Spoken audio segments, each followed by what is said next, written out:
नमस्कार साथियों, आप देख रहे हो सत्य भारत। मैं हूं सौरभ। गांव की राजनीति को अगर समझना है, गांव के कारनामे अगर जानना है, तो सबसे पहले तो आप हमारे चैनल को सब्सक्राइब कर लो और गांव के विकास के लिए, जन जन के विकास के लिए हमारे इस प्रयास को सराहने के लिए आप वीडियो को शेयर भी कर दीजिएगा। अब मैं आपको गांव का एक दिलचस्प किस्सा बताने जा रहा हूं। गांव की राजनीति से जुड़ा हुआ एक किस्सा बड़ा ही मज़ेदार है। जब ऊपर के अधिकारी होते हैं, जब कोई बजट पास होता है तो उसमें सीधा बोलते हैं हमें 60% चाहिए। अच्छा, तो जब 60% अधिकारी ले लेंगे, 40% ठेकेदार है, तो वो कितना ले लेंगे, कितना बचा ले लेंगे। कुल मिलाकर के गांव की स्थितियों को जानना हो, समझना हो, तो गांव तो आना ही पड़ता है। लेकिन अगर जनता बोलने से ही डरने लगेगी तो वास्तव में कैसे वास्तविक हालात पता चलेंगे। लेकिन आप विजुअल में जब देखोगे गांव के अंदर की गंदगी, गांव के अंदर का माहौल, तो आपको लगेगा कि हाँ, वास्तव में यहाँ रहने योग्य तो बिल्कुल भी नहीं है। आखिरकार कैसे ग्रामीण जीवन यापन करते हैं, क्यों ना बीमारियाँ लोगों को घेरें जब चारों तरफ गंदगी का अंबार होगा। एक गाड़ी तक निकलना मुश्किल पड़ जाता है। इसलिए आप मेरे साथ लगातार गांव की हमारी रिपोर्ट में बने रहिएगा। अब पीढ़ी सब हम रहते यहाँ हैं। अब उम्र कितनी होगी आपकी? उम्र 50-60 हुई। 50-60 साल की उम्र है। 50-60 साल की उम्र में गांव का क्या विकास देखा है? तो कुछ नहीं भाई। अच्छा, हाँ, यही तो जानना है कि मतलब आप बचपन से लेकर के एक बुजुर्ग उम्र आ गई। हाँ, कुछ नहीं भाई। यही तो नहीं यार बैर क्या बना दिया थी और 4 रोज में बिगड़ जाते। बस हो गया, कुछ नहीं। ना नाली है, ऐसे साधन आते हैं। अब इधर बच्चे खेलते हैं, इधर से 4 पहिया लेकर भन्न से आते हैं, इधर की रोड खराब है। बताओ, प्रधान से कहें, किसी से कहे तो कोई बनवाता ही नहीं। कोई बनवाता नहीं। सब पड़ा है वैसे। ये ब्लॉक मुख्यालय का गांव है, महाराजपुर। हाँ, महाराजपुर। हाँ, तो ना कोई सुनता है ना का तो कुछ कोई सुनवाई नहीं है। हाँ, जिसके पैसा है वो उसकी सुनवाई है। अच्छा, पैसे वालों की सुनवाई है, आपको ऐसा लगता है? हाँ, आओ का गरीबन का कोई सुन ना, कोई नहीं सुनता है बाबूजी। का कारण तो जब वोट मांगने आती है जनता के पास, प्रधान आए होंगे, जो प्रत्याशी रहे होंगे, तब उन्होंने क्या कहा था? कुछ कहा था, वादा किया था? सब वादा क्या थे, ग्वाल नहीं पर थी। अच्छा, हाँ, जब वोट मांगना होता। हाँ, और नहीं फिर वोट जहाँ पड़ गए तब आरे से आए, कुछ नहीं। हाँ, मतलब वोट जब पड़ गई तब कुछ नहीं करते, कोई सुनाई, चिंता नहीं आगे कहाँ रहा था।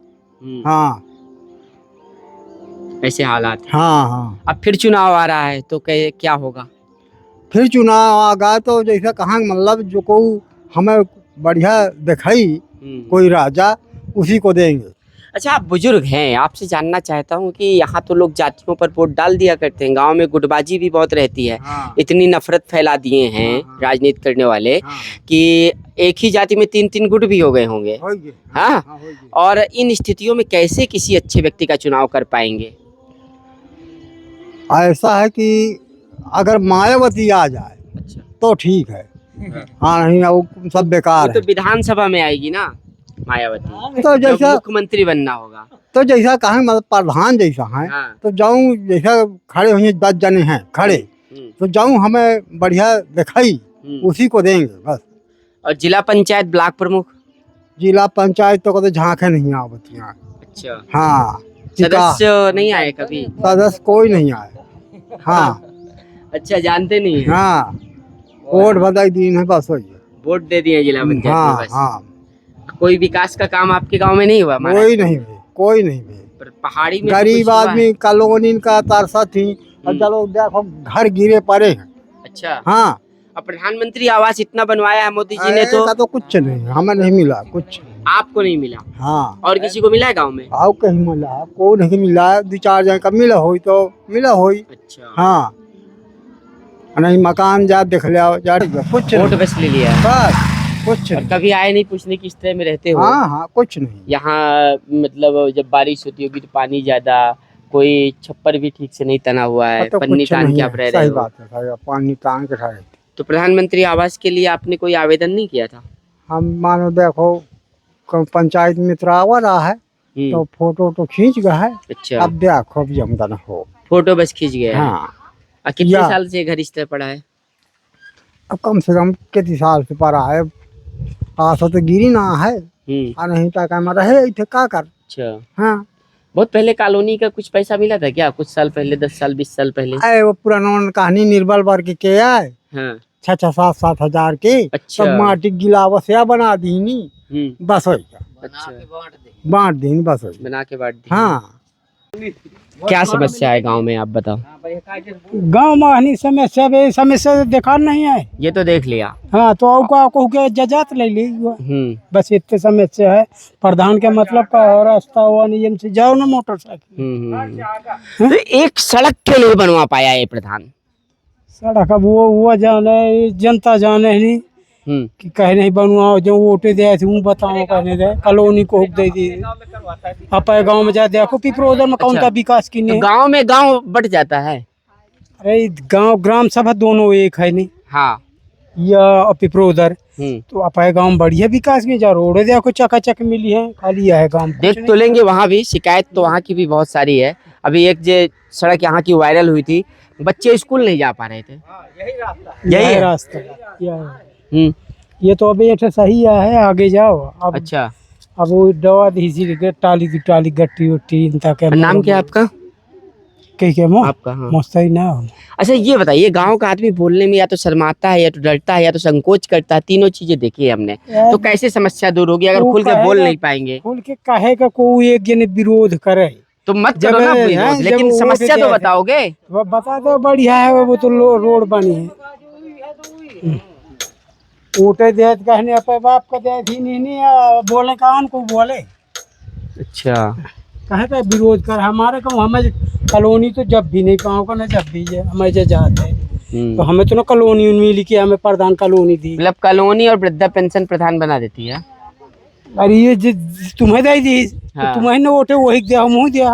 अच्छा तो वो कॉलोनी, यही तो लोगों में समझ नहीं है कि प्रधानमंत्री अगर, मुख्यमंत्री अगर ऐसी कोई योजना नहीं चलाएंगे तो क्या प्रधान अपने घर से कॉलोनी दे देगा? और पात्र पात्र के जो नियम होते हैं, अगर आप उन नियमों पर खड़े नहीं उतरेंगे तो वास्तव में वो आपको दे नहीं पाएगा। गांव की राजनीति से जुड़ा हुआ एक किस्सा बड़ा ही मजेदार है। लोधा ग्राम पंचायत जब हम पहुंचे तो अंदर की बात मालूम पड़ी कि आखिरकार कैसे प्रधान बनते हैं और कैसे प्रधान बनाया जाता है। तो एक युवा साथी मिला, उसने अंदर की बात बताई। उसने कहा कि गांव में एससी सीट थी, अनुसूचित जाति वर्ग की, और गांव में सभी समाज के व्यक्ति रहते हैं, ब्राह्मण, ठाकुर, चमार, धोबी, सभी जाति वर्ग के लोग यहाँ लगभग पाए जाते हैं। तो मित्र ने बताया हमको कि हुआ ये कि जब एससी सीट आई तो एससी सीट में गांव के ही जो बुद्धिजीवी लोग थे, जिनको उनकी भाषा में कहे तो पंडित कहते हैं, और उन लोगों ने गांव के ही कई एक एससी वर्ग के चमार जाति के जो प्रत्याशी होते हैं उनको 10-12 लोगों को खड़ा कर दिया। अब एक एक प्रत्याशी खड़ा करके, कहते ना शतरंज की बिसात जैसे बिछाई जाती है, वैसे ही एक एक सिपाही प्रत्याशी के रूप में बैठा दिया गया। गांव में एक व्यक्ति था, वो धोबी है, और अनुसूचित जाति वर्ग में ही धोबी वर्ग आता है। एक व्यक्ति एक धोबी खड़ा हो जाता है। जब चुनाव होता है तो सिनेरियो बदल जाता है। गांव के जितने पंडित और ठाकुर थे, सामान्य वर्ग के लोग और कुछ ओबीसी वर्ग के लोग भी, सब ने मिलकर के एक धोबी का समर्थन कर दिया और राजनीति पूरी तरह से पलट गई। चमार जाति के लोग देखते ही रह गए और एक धोबी जाति का व्यक्ति गांव का प्रधान हो जाता है। हालांकि संवैधानिक रूप से किसी भी ऐसी जाति का नाम लेने का मुझे ऐसी कोई अनुमति नहीं है, लेकिन चूँकि गांव की बातें हैं और गांव की भाषा में एक सही बोली भाषा में कहनी पड़ती है, इसलिए मैंने नाम लिए हैं।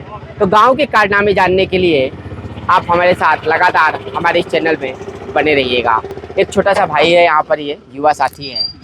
तो मित्र यार, हमको गांव की राजनीति के बारे में बताओ कि किस टाइप की राजनीति होती है, कैसा विकास होना चाहिए जो नहीं हो पाया है।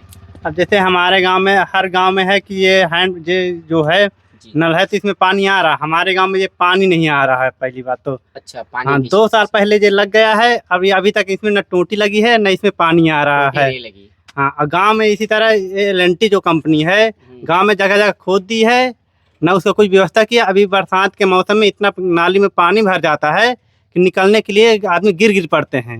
गिर पड़ता है। हाँ निकल कोई व्यवस्था नहीं है।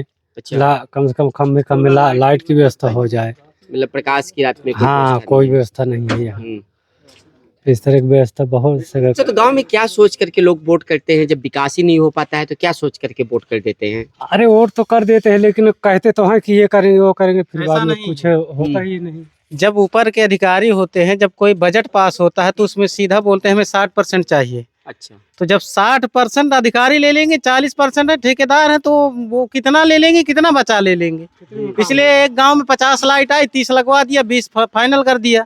अच्छा, 20 कहाँ चली गई? घोट गए और क्या करेंगे। वोट गए। पानी जगह जगह पहुंचाया, ऐसा नहीं पानी पहुंचा है, चाहे कई बार पहुंचा हो, अच्छा, एक बार। पानी पहुंचा है। पर समस्या है कि रास्ताएं इतनी ज्यादा हैं कि जो ठेकेदार वगैरह बने हुए हैं तो अभी तक नहीं उसको बनवा पाए हैं रास्ता। अभी आज भी उसी तरह हालात बिगड़ा पड़ा हुआ है। कोई व्यक्ति जा रहा है अंधेले में, गिर जाएगा, कुछ लोगों के हाथ पांव भी टूट गए हैं, ऐसा नहीं है। तो इस तरह से तमाम समस्याएं हैं। तो कुल मिलाकर के जब हम गांव की यात्रा में पहुंचते हैं तो गांव की विचित्र कहानियां, गांव की विचित्र सोच हमारे सामने चल करके आ जाती है। गांव की राजनीति और गांव के विकास के मायने दोनों आपस में बहुत टकराते हैं कि बहुत सारी जगहों का, बहुत सारी गलियों का विकास थम जाता है। और यहाँ जो नए नए तरह के किस्से हैं, सरकार हमेशा से कहती रही कि गांव का विकास किया जाएगा, लेकिन वास्तव में त्रिस्तरीय पंचायत चुनाव की व्यवस्था में सड़कें दिख जाती हैं, पर उन सड़कों का रखरखाव और गांव के लोगों की सोच का विकास नहीं हो पाया है। इसलिए अभी भारत को विकास की एक लंबी यात्रा तय करनी है और विकसित भारत का जो संकल्प है वो आंकड़ों में पूरा होता हुआ तो नजर आ सकता है, पर अगर गांव की दशा देखें तो लगता नहीं है कि विकसित भारत का संकल्प 2047 तक पूरा होगा। लेकिन अगर यहाँ का युवा चाहे, प्रत्येक जनपद का, प्रत्येक गांव का युवा चाहे ले और सोच में परिवर्तन लेता है, तो पूर्ण विश्वास है कि एक नई क्रांति भी गांव की राजनीति से, गांव की सामाजिकता से, गांव के विकास से हो सकती है। और हम इसी पड़ताल में, इसी शोध में, इसी खोज में गांव की यात्रा कर रहे हैं।